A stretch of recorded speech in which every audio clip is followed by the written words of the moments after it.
Always a space for bibliophiles to explore worlds behind titles they may decide to take home with them. The concept of what a bookstore should be has evolved over time. We took a trip to Book Love in South Plymouth to see how this local hotspot is bringing more than the printed page to the community.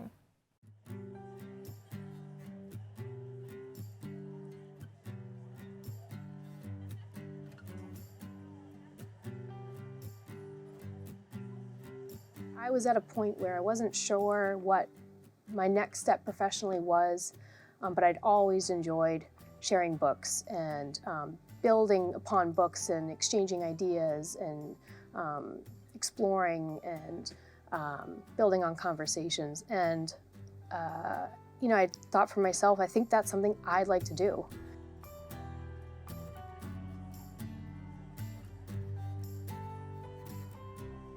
My favorite bookstore growing up was in Nantucket. I'm from Detroit. We ended up vacationing out there with relatives each summer, and Nantucket Bookworks was the place that I'd go, and just fell in love every single time. I would be so overwhelmed by the things that they had in there, which they had so thoughtfully sourced from all over.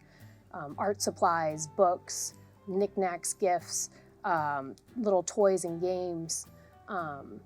And it really became a really kind of core part of my childhood, this store of all places, with myself and my cousins. I remember the release of Harry Potter's and going to the store late at night on vacation, and so I had fond memories. It turns out that my husband, John, knows the owner of that store's mother and had worked with her in a professional capacity, and said, why don't I reach out and find out from that store owner, who I know you respect, whether a bookstore is even something that we can sustain in today's economy, and in the Pine Hills more specifically. So Wendy Hudson, the owner of that store, came for breakfast, and I explained this vision that we had of what we thought this retail space could be.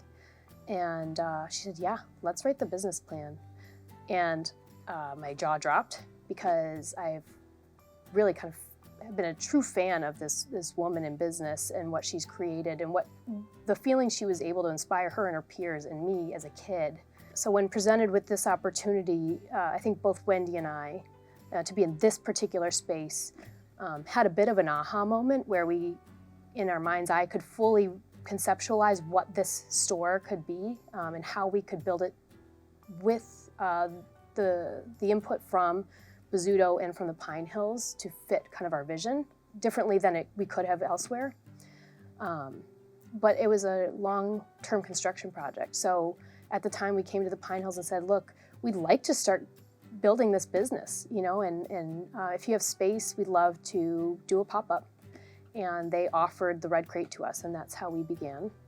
I think the key takeaways from the crate were kind of just a scrappy start.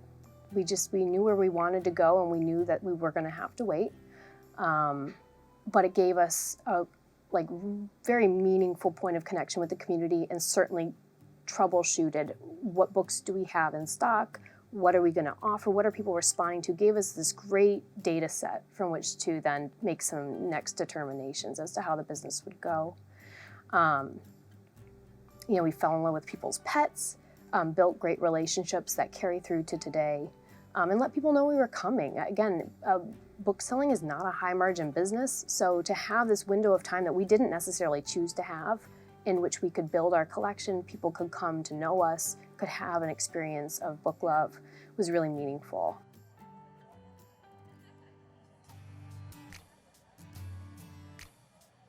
I live in the community, and Katie had set up the container out at the beer garden, and I came by one day when Kira was working, and I had just left. I was the general manager for Tickham's Bookshop over on Cape Cod, and I'd left that, but I just really wanted to have books in my life.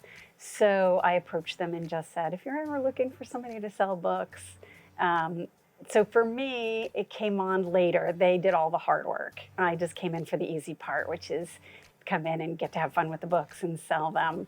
There's so much heart and soul in this space, and I watched Katie really sweat over the details here, and she's just done such a spectacular job. She has all of us giving her our favorite books, saying to her, like, I can say to her, this book was so good, and I just know I can have somebody go home with this one. And so for me, I'm a constant reader. I have been for years and years. I definitely have certain styles that I love, but I would say that hand-picking each and every book is the experience that has us just way above and beyond an Amazon or an online site, because again, people can come in and we can have that conversation with them about what these books are. We know these books. And if I don't know that particular book, there's probably somebody else behind the counter that does. So that's what makes it really special and unique. There's just something warm and cozy about a local bookstore where you can go in, have a cup of coffee, maybe read the newspaper. I oftentimes buy a book whether I need to or not, because I want to just make sure that I'm not taking advantage of the local place. But they always have specialized books that you don't normally get elsewhere. Plus, they're easy to find. The people are a lot more knowledgeable rather than people in those, big bookstores like Barnes and Nobles and those kind of places, which to me was just not intimate enough. So the fact that this book club is here now, boy, that's a great addition to the community. This is a somewhat of a retirement community, but just the ability to come over here in an afternoon, grab a cup of coffee or a little tea with my wife, or sit down, or I'm kind of a big foodie. I love reading books. I'm big on breads and pastas, and so I'll come in here and do a little research, have a cup of coffee, and maybe leave with a book. Nothing like it. People have asked for these books, and that's why we carry them.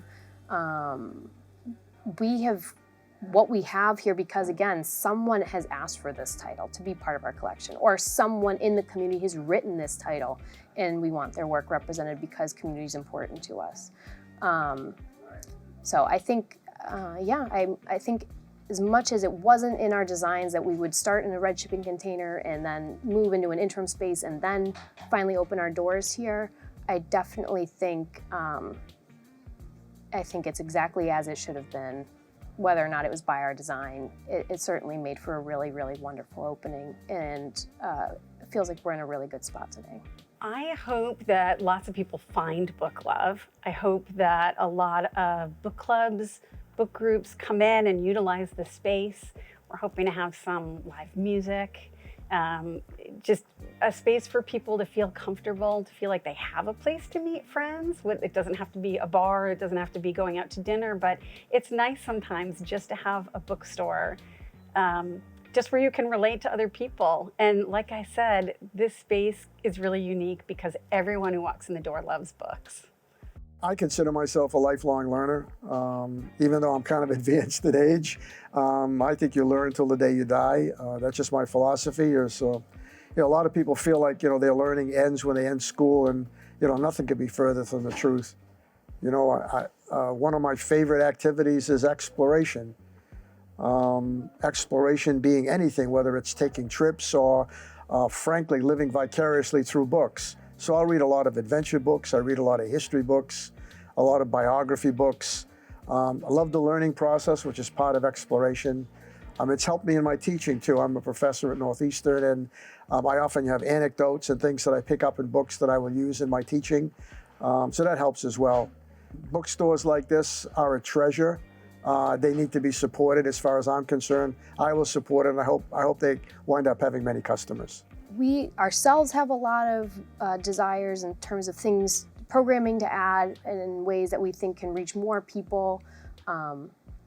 We have some interesting collaborations with local partners, businesses, nonprofits, etc.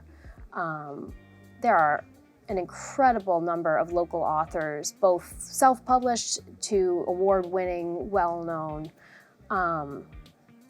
I think we just want to keep building. I want to continue to invest in a team that enjoys what they do every day, that feels like they have purpose, that knows they have one another's back. I want to continue to build relationships with people in the community, and so that, again, people know they have another place to go outside their home where they're recognized, ideally by name, and you know, whenever they want, they can pop in and know that they're safe and cared for, and again, hopefully experience some of that joy. Yeah, and I think at the end of the day, the punchline is we are just trying to build the thing that we want for ourselves, for our neighbors, for our children, and you know, I think if everyone had that opportunity, we'd all be in a better place.